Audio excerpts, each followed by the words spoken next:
कुछ गांव में गौरीशंकर नाम का एक गरीब लकड़हारा रहता था। जंगल से लकड़ियां काटकर वो शहर में बेचता था। घर में उसकी पत्नी निर्मला और 2 बच्चे थे।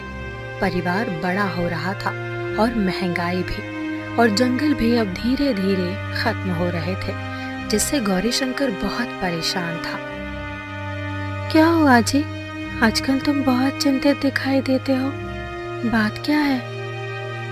क्या कहूँ निर्मला, जंगल अब खत्म होते जा रहे हैं। देख नहीं रही कैसे धड़क्के से जंगलों की कटाई हो रही है और बड़ी बड़ी बिल्डिंग्स यहाँ बन रही हैं और सूखी लकड़ियाँ लगभग खत्म हो चुकी हैं। अब हम आगे क्या करेंगे, कैसे घर चलाएंगे, मेरी समझ में कुछ नहीं आ रहा। मुझे लगता है हमें कुछ और काम तलाशना चाहिए। क्यों ना हम गांव में कोई दुकान खोल लें? हाँ, कह तो तुम सही रही हो, लेकिन कोई भी दूसरा काम करने के लिए पैसे कहाँ से आएंगे? तभी एक रात गौरीशंकर को एक सपना आता है। सपने में उसे एक औरत दिखती है। शंकर, अरे ओ गौरी शंकर, अरे तू हार क्यों मानता है? जिस जंगल पर तेरे पुरखों ने राज किया है, वो जंगल तुझे भी बहुत कुछ देगा। जरा एक बार अपने जंगल को प्यार से देख तो सही। गौरीशंकर रात में अचानक उठता है। क्या हुआ जी, ऐसे अचानक कैसे उठ गए? मैंने एक सपना देखा। गौरीशंकर निर्मला को अपना सारा सपना बताता है। सुनिए जी, ये हमारे पुरखों का आशीर्वाद है जो आपको ये सपना आया। इसे आप ऐसे ही मत समझिए, कोई ना कोई कारण तो जरूर होगा। इतने सालों से हमारे पूर्वज इस गांव में बसे थे और ये जंगल हमें उतना ही प्रेम करते हैं जितना हमारे पूर्वज किया करते थे। इस सपने में जरूर कुछ ना कुछ सच्चाई है। मैं भी आपके साथ जंगल चलूंगी। हो सकता है वहाँ हमें कुछ ऐसी चीज मिले जो हमने इतने सालों में कभी देखी ही नहीं हो। ठीक है निर्मला, हम सुबह होते ही जंगल चलेंगे।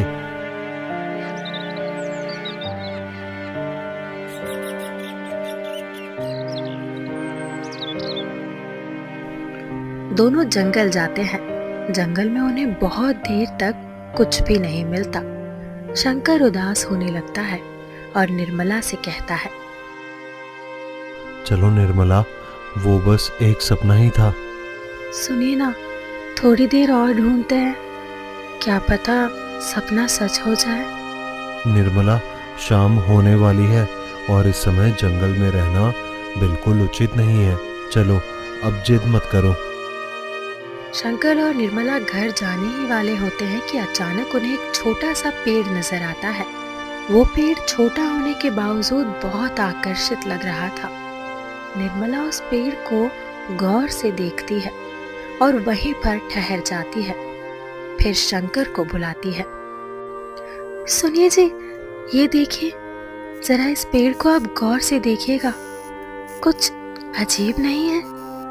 मेरा मतलब है, ये पेड़ छोटा होने के बावजूद भी कितना सुंदर है। जिस तरह से ये पेड़ दिख रहा है ना, मुझे ये बहुत रहस्यमय लग रहा है। एक बार देखिए ना आप भी। हाँ निर्मला, इस पर तो मेरा ध्यान कभी गया ही नहीं। जरा देखो तो। शंकर उस पेड़ को गौर से देखता है और उसे अपने बचपन की एक बात याद आ जाती है और वो अपनी पत्नी से कहता है, निर्मला, मुझे इस पेड़ को देखकर कुछ याद आया। क्या याद आया जी इस पेड़ को देखकर? निर्मला, जब मैं छोटा था तब बाबा ने मुझे इस पेड़ के बारे में बताया था। उन्होंने बताया था कि इस पेड़ की पत्तियां बहुत ही चमत्कारी है। इस पेड़ की पत्तियों की सेवन से बहुत सारी बीमारियां दूर होती हैं। उन्होंने कहा था कि इससे कैंसर जैसी बीमारी भी दूर होती है। क्या तुम सच कह रहे हो? अगर ऐसा है तो ये तो बहुत बड़ी बात है। हमें इसकी जानकारी सभी को देनी चाहिए। नहीं नहीं निर्मला, ऐसा बिल्कुल भी मत करना।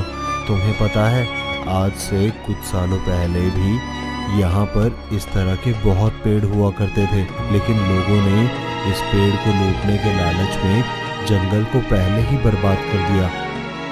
फिर हम क्या करेंगे जी?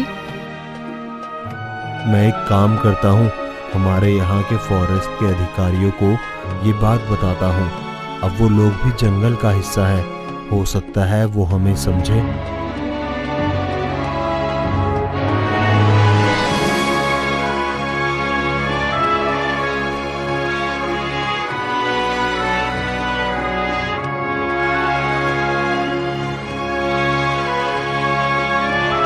शंकर फॉरेस्ट अधिकारी से मिलता है।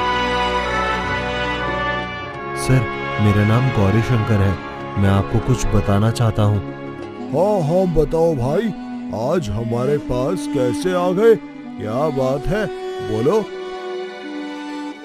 साहब, आज से कुछ सालों पहले अगर आपको याद हो तो जंगल में अजीब तरह के छोटे बौने पेड़ हुआ करते थे, जिससे कई प्रकार की बीमारियों का इलाज होता था। और फिर जैसे ही ये बात लोगों को पता चली तो बड़ी बड़ी कंपनी वालों ने उन पेड़ों की कटाई शुरू कर दी और जंगल से वो पेड़ हमेशा के लिए खत्म हो गए थे। लेकिन मैं आपको एक बात कहूँ, मैं ऐसा ही एक छोटा बौना पेड़ फिर से जंगल में देख कर आया हूँ।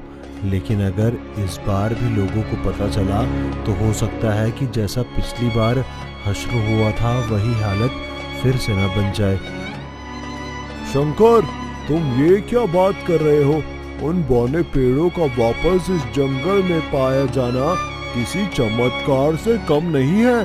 हाँ, मैं जानता हूँ कि उस समय क्या हश्र हुआ था, वो भी लोगों के लालच के कारण ही हुआ था। तुम चिंता मत करो, मैं ये सारी बातें बड़े लोगों तक पहुँचाता हूँ। फॉरेस्ट अधिकारी ये सारी बातें बड़े लोगों तक पहुंचाता है और उन्हें जंगल के सारे रीति रिवाज के बारे में भी बताता है। और वो सब लोग ये बात मान जाते हैं कि जंगल को जो नुकसान हुआ था, इतने सालों तक सभी लोगों ने उसका हर्जाना भुगता था।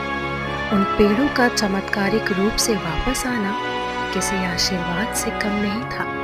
इसलिए सभी अधिकारियों ने इस बात को गुप्त रखने की सलाह दी और गौरी शंकर को उन पेड़ों की देखभाल करने के लिए कहा गया।